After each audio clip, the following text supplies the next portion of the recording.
Hello student, Dolly Sharma from Dolly coaching method. सबसे पहले बोलूंगी आप मेरे चैनल को सब्सक्राइब कीजिए, बेल आइकन को प्रेस कीजिए जिससे नेक्स्ट वीडियो की इन्फॉर्मेशन मिल पाए। और ये जो नीट स्पेशल बता रही थी उसमें एप्लीकेशन ऑफ एसएचएम है। जैसे कि देखिए एक इक्वेशन दी हुई है y equal to 5 cos 2 pi t plus pi by 4 and you have to find displacement, speed and acceleration of the body at 1.5 second.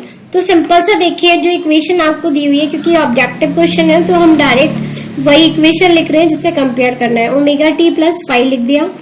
A stand करता है एम्पलीट्यूड के लिए। अगर आपने मेरा पिछला वीडियो देखा होगा तो उसमें पता होगा ए को हम एम्पलीट्यूड बोलते हैं। ये है आपका एम्पलीट्यूड और ये वैल्यू अगर मीटर में होगी तो मीटर, अदरवाइज हम इतने यूनिट्स लिख देंगे। इसमें देखिए स्पीड निकालनी है, तो स्पीड निकालने के लिए आपको वैल्यू इंडिकेट कर रखी है इन्होंने 1.5 सेकेंड। तो जो इक्वेशन दे रखी है उसको डिफरेंशिएट कर दीजिए, dy ओवर dt करेंगे। यहाँ पे होगा -5 sine 2 pi t plus pi by 4 into 2 pi, और यहाँ t के प्लेस में आपको रखना है 1.5 सेकेंड। 1.5 सेकेंड। तो देखिए dy upon dt as it is रखेंगे, होगा -5 साइन 2 पाई, टी की जगह 1.5 लगाएंगे और ये पाई बाई 4 रहेगा और 2 पाई एज इट इज। तो देखिए पॉइंट हटाएंगे, यहाँ 10 हो जाएगा। 2 से आप कैंसिल करोगे, यहाँ 5 से कैंसिल करोगे 3 आएगा।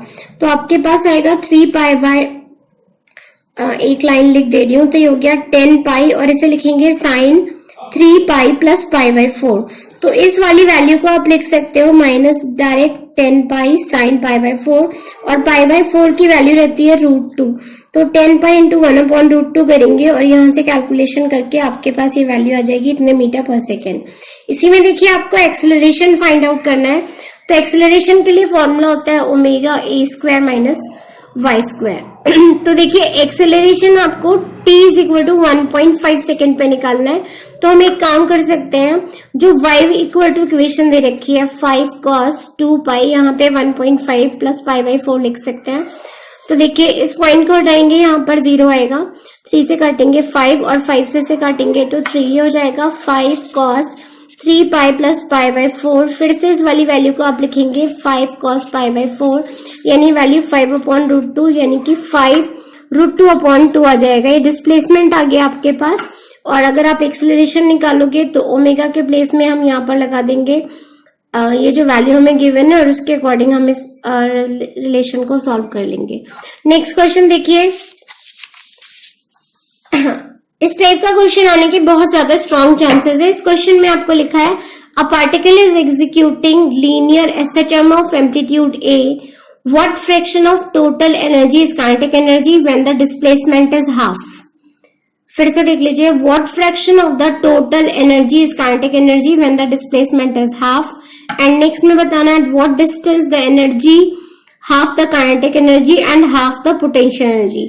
यानी कि सेकंड वाले पार्ट में आपको बोला है कि टोटल एनर्जी हाफ है काइनेटिक और पोटेंशियल की, और फर्स्ट वाले में आपसे पूछा हुआ है what fraction of total energy is kinetic energy when displacement is half. तो इस पर्टिकुलर केस में सबसे पहले आप काइनेटिक एनर्जी का फॉर्मूला देखिए, half m omega square bracket में a square minus y square. Potential energy अगर आप लिखते हो तो half m omega square Y square, और टोटल एनर्जी अगर आप लिखते हो तो हम लिखते हैं half m omega square a square.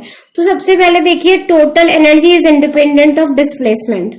Total energy में कहीं भी डिस्प्लेसमेंट वर्ड नहीं आ रहा, और आपको क्वेश्चन में कितना डिस्प्लेसमेंट हाफ है। तो देखिए आप y की जगह a/2 लगाओगे तो काइनेटिक एनर्जी का फॉर्मेट हो जाएगा half m omega square, this is a square by 4। इसको कैलकुलेट करेंगे 3a स्क्वायर अपॉन 4 आएगा, यानी ओवरऑल आप लिख सकते हैं 3a square omega square upon 8। ये काइनेटिक एनर्जी आ गई और टोटल एनर्जी आपको गिवन है। तो kinetic energy upon total energy अगर आप लगाएंगे यहाँ पर TE, तो ये हो जाएगा 3m omega square a square upon 8, divide करेंगे इसे half m omega square a square से। तो देखिए पूरी वैल्यू से कैंसिल हो जाएगी। Finally you have got 3/4। Next part में आपको देखिए सेकेंड पार्ट में बोला है what displacement total energy is half the kinetic energy and half the potential energy. तो काइनेटिक एनर्जी का फॉर्मूला होता है a square minus y square, और इसको बोला हुआ है कि काइनेटिक एनर्जी और potential energy will be half kinetic and half potential. इन दोनों वैल्यूज को आप इक्वेट कर दीजिए, ओमेगा स्क्वायर वाई स्क्वायर। ये काइनेटिक एनर्जी है और ये पोटेंशियल एनर्जी है, क्योंकि टोटल एनर्जी दोनों का हाफ हाफ है। तो देखिए आपका जो कैलकुलेशन कैंसिल होगा वो ये और ये पार्ट कैंसिल होगा। A square Y square is equal to Y square, यानी A square is equal to आएगा 2y स्क्वायर। y की वैल्यू निकालेंगे तो a अपॉन √2 आएगी, यानी कि प्लस माइनस a अपॉन √2। तो यहाँ पर a स्टैंड बाय कर रहा है एम्पलीट्यूड के लिए। तो देखिए इस टाइप के क्वेश्चन आने के बहुत ज्यादा चांसेस हैं और इसके जो रिजल्ट है आप वही याद रख सकते हो। ये काइनेटिक, पोटेंशियल एंड टोटल है और उसके बाद जो रिलेशन है वो एस्टैब्लिश्ड है। नेक्स्ट पॉइंट देखिए, ये क्वेश्चन बहुत ज्यादा इंपॉर्टेंट है, थोड़ा सा लेंदी है, लेकिन आप इसका रिजल्ट याद रख सकते हैं। फिर भी मैं आपको इसका एक बार सॉल्यूशन बताऊंगी। A mass attached to a spring is free to oscillate with angular velocity omega in a horizontal plane without friction.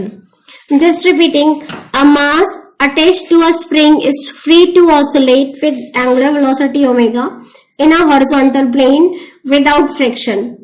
It is pulled to a distance x0. ये चीज ध्यान रखिए, pulled to a distance x0 and pushed towards the center with a velocity v0 at time t equal to 0. आपको determine करना है amplitude of the resulting oscillation in terms of the parameter omega x0 and v0। Simple देखिए, general equation हमने draw कर रखी है, x is equal to a cos omega t plus theta. इसको differentiate करेंगे तो डिफरेंशिएशन में ध्यान रखिए, साइन का cos का डिफरेंशिएशन माइनस साइन होता है और जो t का मल्टीपल होता है वो आता है। आपको दिया है t इक्वल टू 0 पे हमने डाटा अज्यूम किया। तो देखिए सबसे पहले मैंने इसे इस इक्वेशन में पुट किया है, तो x के प्लेस में x0 रखा, a as it is, cos ऐसे ही t की जगह 0 लगाया, theta. Finally you have got x0 is equal to a cos theta. यहाँ से cos थीटा निकाल दीजिए। फिर मैंने यहाँ पर ये वैल्यू v0 में रखी हुई है, तो यहाँ से आपके पास साइन आ गया। सिंपल सा स्क्वायरिंग कर दीजिए तो sign square theta cos square theta 1 होता है, यानी फाइनली आपके पास जो आंसर आ रहा है वो आ रहा है a under root x0 square v0 square upon omega. यानी जो इसका फाइनल आंसर है आप केवल इतना ही याद कर सकते हो, a is equal to x0 square v0 square upon omega square. तो ये जो रिजल्ट है वो बहुत ज्यादा इंपॉर्टेंट है। इस वाले केस में स्प्रिंग को हॉरिजॉन्टली ऑसिलेट कराया हुआ है और आपको बोला हुआ है x0 डिस्टेंस आपने पुश किया है, फिर v0 वो वेलोसिटी है जिससे आपने उसे टुवर्ड्स द सेंटर प्रेस किया है। नेक्स्ट पॉइंट देखिए, इस क्वेश्चन में आपको दिया है 2 linear simple harmonic motions of equal amplitude and frequencies omega and 2 omega. Frequencies में डिफरेंस है, एम्पलीट्यूड इक्वल है, are imposed on a particle along the axis x and y।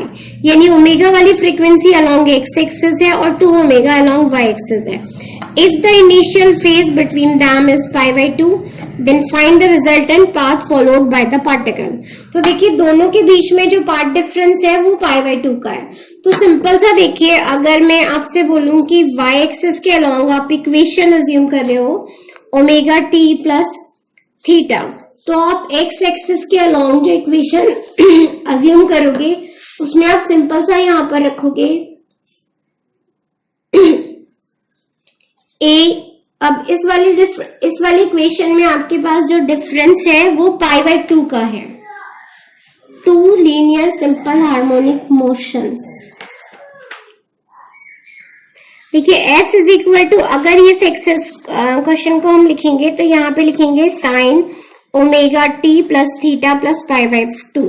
एक बार इस क्वेश्चन को फिर से देख लीजिए। क्वेश्चन में लिखा हुआ है particle 2 linear equations of equal amplitude frequency omega and 2 omega. तो यहाँ देखिए फ्रीक्वेंसीज में डिफरेंस रखा है और एंगल में π/2 का डिफरेंस है।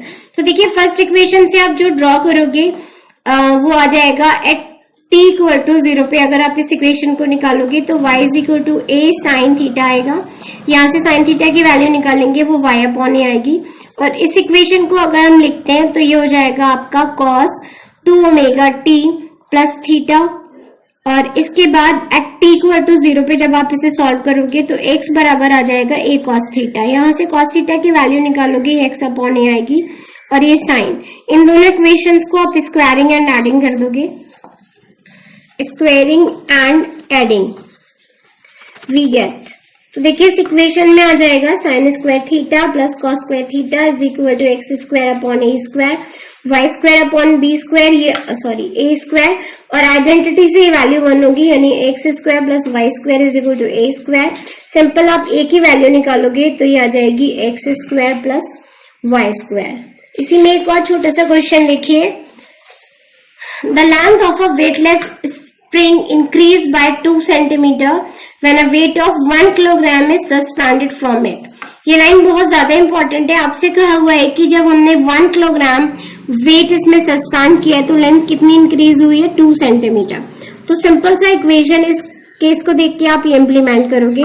तो यहाँ के एज इट इज रखेंगे, इसे 2/100 लगाएंगे, मास की वैल्यू 1 दे रखी है और जी को एज इट इज रखिए। तो इस केस में के की वैल्यू आ जाएगी आपका, इसको कैंसिल कर दीजिए 50, यानी यू हैव गॉट 50 जी। तो ये के आ जाएगा, दिस इज योर न्यूटन पर मीटर। कैलकुलेशन को पूरा कंडक्ट नहीं किया हुआ है। इस केस में आपको टाइम पीरियड निकालना है तो 2π√m/k रहता है, 2π एज इट इज रखेंगे, m के प्लेस में फिर से 1 लगाएंगे और ये 50 जी होगा। तो देखिए इस कैलकुलेशन को अगर मैं करती हूँ तो 2π हम ऐसे रखेंगे, 1/50 ऐसे, और जी की जगह 9.8 लगाएंगे, पॉइंट यहाँ पर हटाएंगे तो ये 0 जाएगा, 0 से 0 कैंसिल होगा। 2π एज इट इज रखिए, इसको आप लिख सकते हो 5 × 49 × 2, यानी कि 2π एज इट इज 7 ऐसे ही, और यहाँ पे आप लिख सकते हैं √10/10, और √10 के प्लेस में आप 3.16 लगा सकते हो। तो यहाँ से आपके पास टाइम पीरियड आ जाएगा। और दूसरा पॉइंट देखिए, इसमें बोला है काइनेटिक एनर्जी फाइंड आउट करनी है जब आपने उसको 10 सेंटीमीटर प्रेस किया हुआ है। तो काइनेटिक एनर्जी के लिए फॉर्मूला होता है के इज इक्वल टू हाफ के एक्स स्क्वायर 1/2 ऐसे रखिए।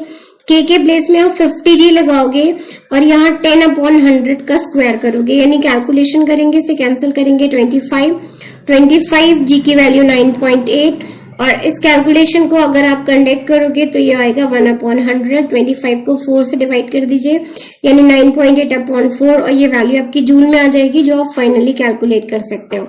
इसके अलावा जो मैं आपको बोलूंगी, अलग अलग जैसे एक्सेलरेशन पर भी फॉर्मूले क्वेश्चंस आते हैं जिनमें y की वैल्यूज डिफरेंट होती है, मैक्सिमम पर भी आता है, और इसी में वेलोसिटी पर भी जो क्वेश्चन है वो आया हुआ है, a² y², इस फॉर्मेट में भी इक्वेशन आया हुआ है। बाकी आप इसके स्टैंडर्ड फॉर्मूलाज याद रखिएगा। एक और क्वेश्चन जो मैं सॉल्व नहीं कर रही, केवल उसका कॉन्सेप्ट बता रही हूँ। एक स्प्रिंग है जो दोनों साइड से इसमें मास कंडक्टेड है। इस मास को हम m1 बोल रहे हैं और इसको m2। तो देखिए m2 फिक्स है। अगर आप इस स्प्रिंग का टाइम पीरियड निकालोगे तो 2π√m1/k करोगे, बिकॉज जो ऑसिलेट करता है वो मास टाइम पीरियड में आता है और k यहाँ पर स्प्रिंग कांस्टेंट को रिप्रेजेंट कर रहा है। तो इस टाइप के और वीडियोस के लिए आप मेरे चैनल को लाइक कीजिए, सब्सक्राइब कीजिए। थैंक यू, शुक्रिया, जय हिंद।